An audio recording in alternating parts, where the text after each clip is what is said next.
फेरि पनि हजुरहरूलाई स्वागत छ। हामी टोटल्ली पृथ्वी चोकमा आइसकेका छौँ। यो हो पृथ्वी चोक। पृथ्वी जस्तै गोल आकारको छ। पुरा नेपालको नक्सा चाहिँ यतापट्टि पाइन्छ। यो रातो देखिँदैछ यो नेपालको नक्सा हो।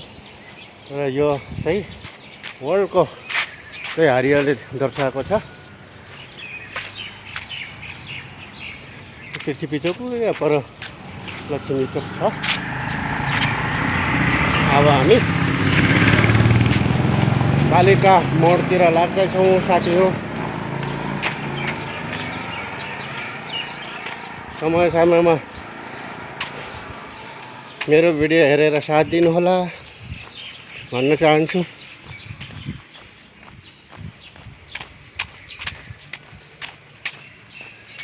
अब हामी बालिका मोडतिर जाँदैछौँ। बालिका मोड पनि देख्न थालिसक्यो। यहाँ पर मान्छेहरू देखेकोमा चाहिँ बालिका मोड है। हामी जाँदैछौँ साथी हो।